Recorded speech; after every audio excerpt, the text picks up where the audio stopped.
What's going on, everybody? Welcome back to week number 4 of the training squat cycle. We are in session A here, and as you will see, we are changing things up ever so slightly. I'm going to break them down, walk you guys through it, my thought process, the methodology, what actually happened in real time, and I think it's going to be good. I think it's going to be beneficial. Last week, as you will notice, we had 12 working sets. This week, we're only 88 sets, 8 working sets of a total squatting today. What you will see is the percentages have gone up. I think 3% from last week. Yes, 3% from last week. Our rest intervals have gone up by 30 seconds. And again, the volume of total working sets has dropped by 33%. Taking 1 working set off at each weight, still doing sets of 3. The ideology behind this is as the percents are going up to almost a near sub-maximal effort for a 3 rep with no sleeves, no belt, and I am lifting in my lifters though. These percentages are starting to get up there. So I want to scale back. I want to peel off any junk volume if it's not necessary, as in lighter warm-up reps or killing the body with a 3rd set here, which I don't think would allow us to hold proper form, proper technique, proper stimulation, proper movement patterns that are actually advantageous to improving our squat. So that is why we trimmed off 33% of the actual working sets.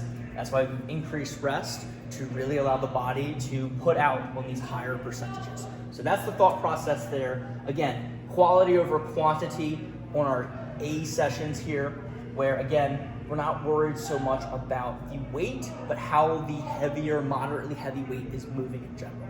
So breaking down each set, the first set of each of these at 75% for the back squat and 72% for the front squat.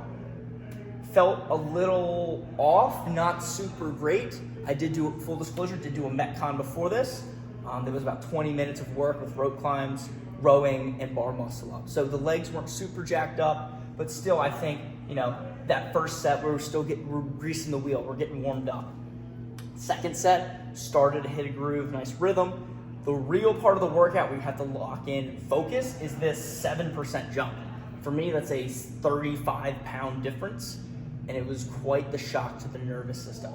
And then this final set of the set of 3 at 82%, the 3rd and final rep was the fighter, and that was like the defining moment where the explosion out the hole wasn't exactly ideal, but kept the chest up, core tight, everything was locked in, a whole lot of muscle stimulation there. So really happy with how that back squat went.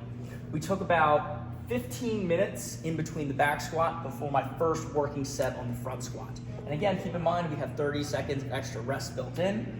Again, I'm trying to be more technical, trying to really feel out the barbell, and the 3 reps really allow me to have enough volume to challenge and work the legs, but also critique myself as I'm going through the 3 reps here. And in some of my videos, you see that the first rep's kind of shaky, the second rep is better, and the 3rd rep was the best rep for most of these sets. Same scenario though. First set, I kind of pulled my elbows down, got out a little bit of position, but corrected it in the 2nd and 3rd rep. The second set, found a groove. That was my most technical, clean set. Heels planted the ground, body was upright, really powerful, really efficient coming out the hole. This 30-pound jump though, kicked me in the mouth. It was a hard set.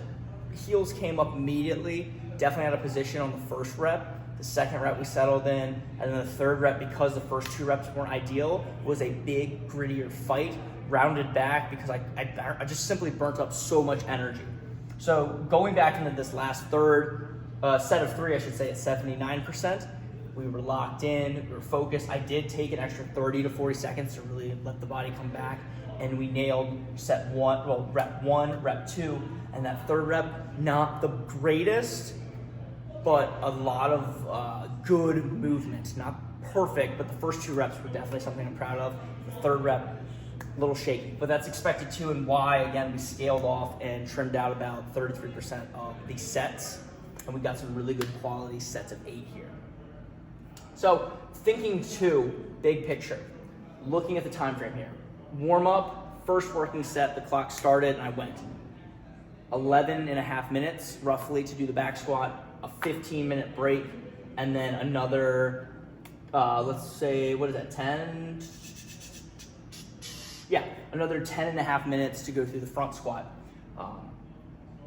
in total. So sub 40, I know we were in the 40s and 50s for the previous sets, and with 12 sets clearly in these rest periods, you're gonna have a much longer time frame. So being mindful of time efficiency for you guys and myself and how I try to program things, as the rest increases, you're going to have a longer session. So trimming off some of the sets allows us to condense it. Again, quality over quantity, and being very time efficient if you're trying to get in and out of the gym and get some really, really good work in.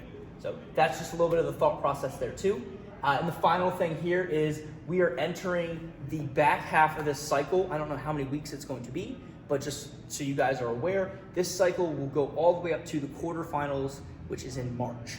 So I believe that gives us another 6 to 8 weeks of training. So this will be a 10 to 12 week program in total. And as we start to get heavier, we will be reintroducing sleeves and belts at a higher percentage for at least session A, where we will be pushing percents. Again, volume will slowly start to come down as the percentages start to go up.